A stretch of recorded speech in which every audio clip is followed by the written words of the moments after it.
Good morning, everyone. I'm Mayor Todd Gloria.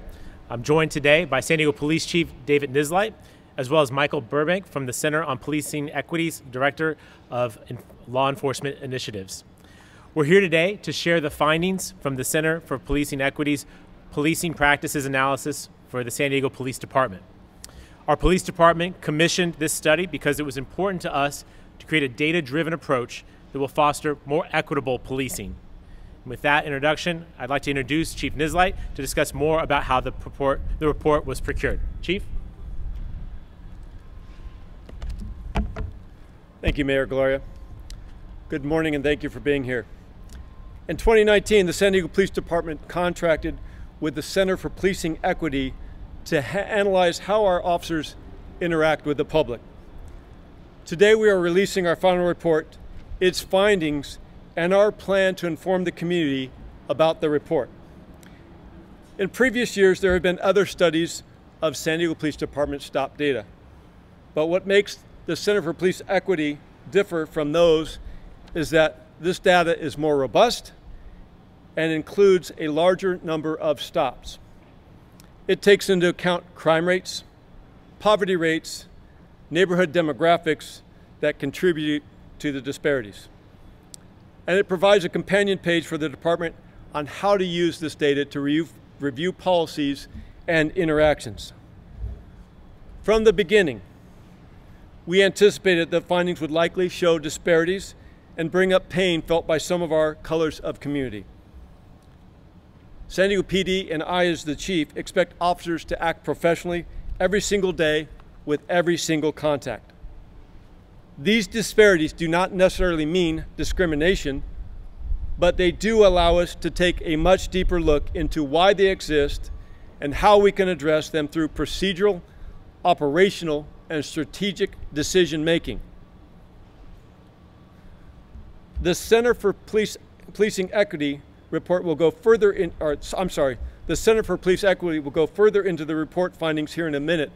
But first, I want to talk about our plans to present this report to the public.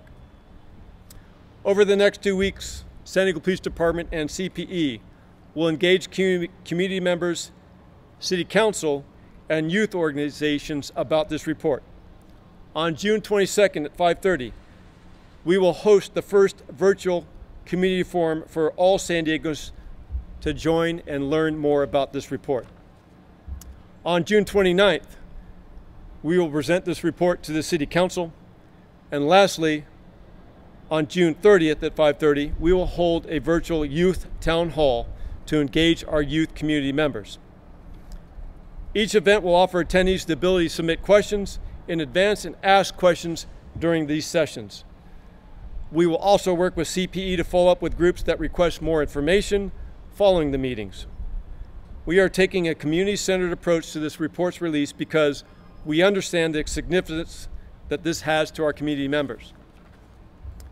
Those that are interested in attending can review the report and RSVP online at sandiego.gov/CPE report.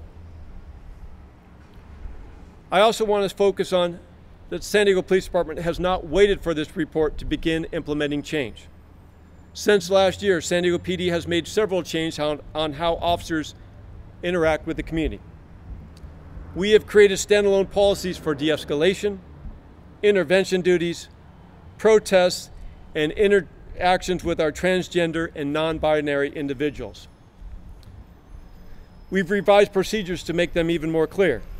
We've released body-worn camera footage quickly and put community engagement and accountability as a top priority. And the next steps are already underway.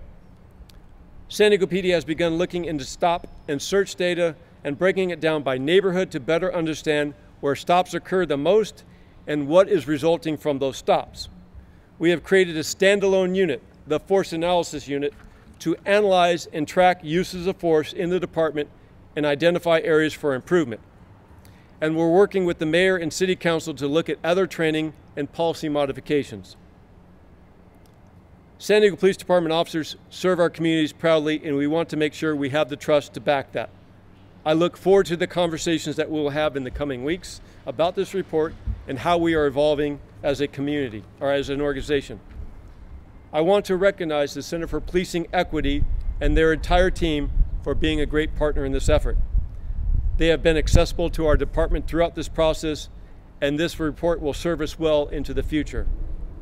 Now it's my pleasure to introduce Michael Burbank, Center for Policing Equity's Director for Law Enforcement Initiatives. Mike, thank you for being here and being with us along the way. Thank you, Chief, and thank you, Mayor, for having me.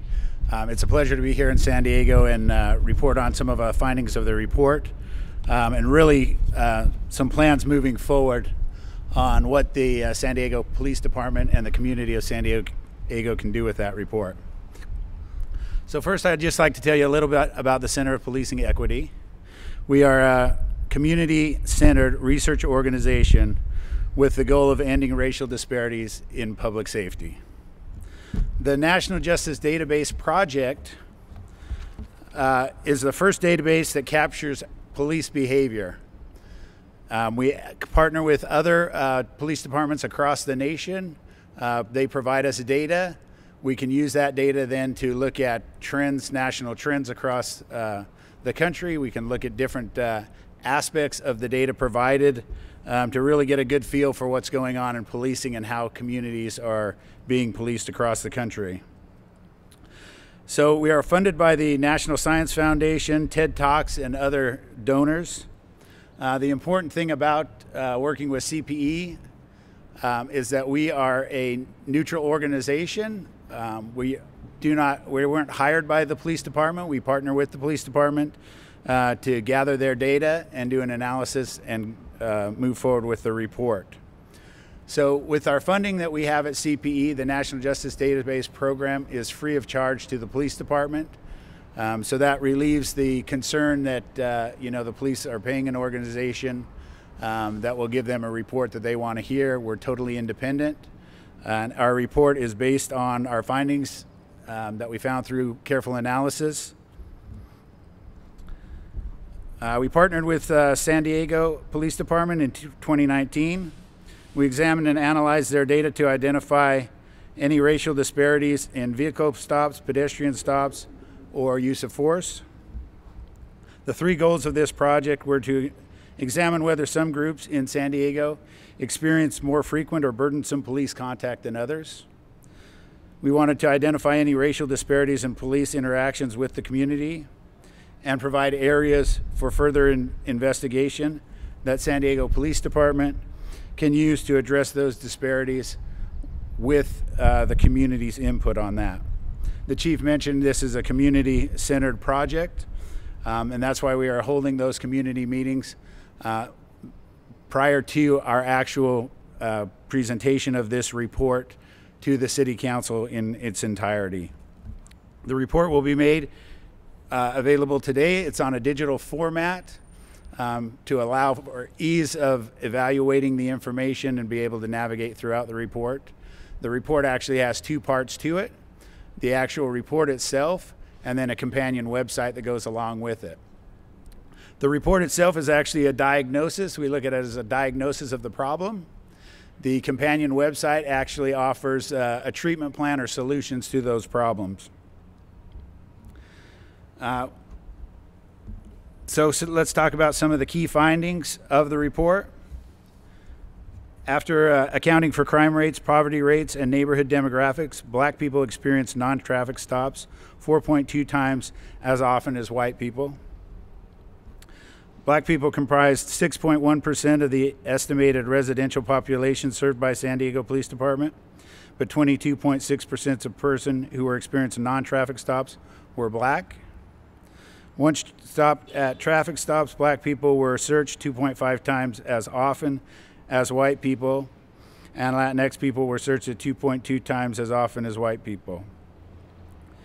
After accounting for crime, poverty, and racial demographics, Black people were subject to force 4.8 times as often per resident as white people. So what does it mean when we have a finding of a racial disparity? Disparity rates in police contact and the outcomes of this contact mean that racial groups within the community of San Diego have different experiences of policing. When certain groups experience more frequent police contact, they are also exposed to an increased likelihood of further involvement in the criminal justice system. Racial disparities are important to measure because they shed light on specific sources of frustration and the risk of harmful outcomes in communities. An essential step in identifying effective reforms. But disparities do not necessarily indicate that police officers have engaged in bias or discriminatory behavior towards different racial groups. The NGA framework kind of takes into consideration those factors that drive police contact. One of the strengths of the report, as the chief kind of mentioned, is we look at crime rates, poverty rates, and neighborhood demographics, and do an analysis based on those factors that are typically considered drivers of disparity in policing, and see how that affects the numbers. The other important thing about this report is really this is not meant to be a report card. This is a baseline report for the department in the city of San Diego to see what the problems are and then what strategies we can use moving forward to fix those problems. So in the companion website, we talk about pathways from data to action. And what we recommend are 3 steps. The first one being a measure and monitor step. Departments must measure and monitor the outcomes that matter to communities they serve. Data analysis enables department to understand current problems and measure future progress. Departments that participate in the NGDA are taking a crucial step towards this goal.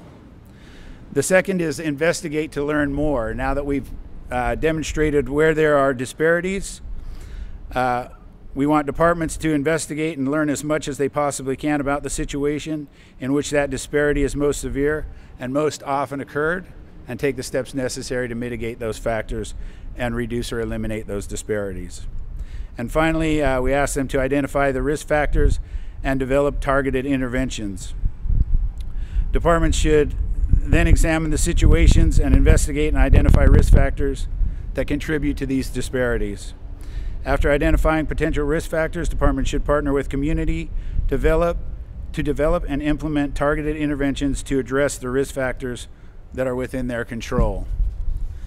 We're really hoping this report builds some communication lanes for the community and the police department to further investigate and address these problems, so the department is meeting the needs, living up to the values of the San Diego city. Thank you, and I'll turn the time back over to Mayor.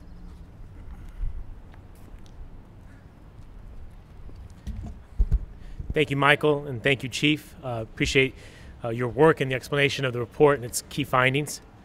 Just to offer some concluding comments, I want to share that we commissioned this study to determine where we can improve as a department and as a city. And the data is very clear. We have work to do. We've known for some time about the racial disparities that exist in policing. No matter the reasons behind them, these disparities can stir up pain for members of our San Diego City community. We, as a city, will own this and will work to be better. That's why I've already announced 11 key reforms earlier this year to help build trust and bonds between our officers and the community. These reforms include key things such as exploring policies that would limit the use of pretextual stops and consent searches, alternatives to arrests for low-level offenses, and strengthening unconscious or implicit bias training for all officers. Before we go any further, I want to acknowledge and thank Chief Nisleit and his team for embracing these changes to policing over the last several years. You heard the Chief mention many that he has implemented under his leadership. I'll repeat, just in the past year, San Diego Police Department has created standalone procedures for de-escalation and how to interact with transgender and non-binary San Diegans. These are just 2 of the examples this department has implemented that recognizes the importance of learning from the past to create a safer and more equitable future for all of us. I want to acknowledge that the hardworking men and women of the San Diego Police Department put their lives on the line each and every day to keep us safe. And the vast majority of them do it in a way where they treat San Diegans with fairness and with the respect that they deserve. But I also want to be clear that we acknowledge that changes are necessary to modernize policing, and in fact, members of the community are demanding those changes. We hear them, and we're seeking to implement that. I also want to state the obvious. This is not an easy conversation to have, but it's an important one, and it's one that the city will undertake and has undertaken. Over the next 2 weeks, as you heard, we are going to have multiple opportunities for members of the community to learn more about this report and its findings, and to put their input and to provide input on the findings and our path forward. I encourage every San Diegan to join us, to listen and to share your thoughts on how we can improve public safety by working together. And as we move forward toward healing and towards restoring, I need you to know that we are here to do the work, and we're going to do it the right way. Michael, again, thank you so much for being here today and for sharing your findings with the community. Chief Nisleit, again, thank you for your leadership and your willingness to help us move forward together. I thank you all for being here today to help us share this information, both the findings as well as the opportunity for public input. We'll conclude now and be available for one-on-one interviews for anyone who'd like them. Thank you all very much again.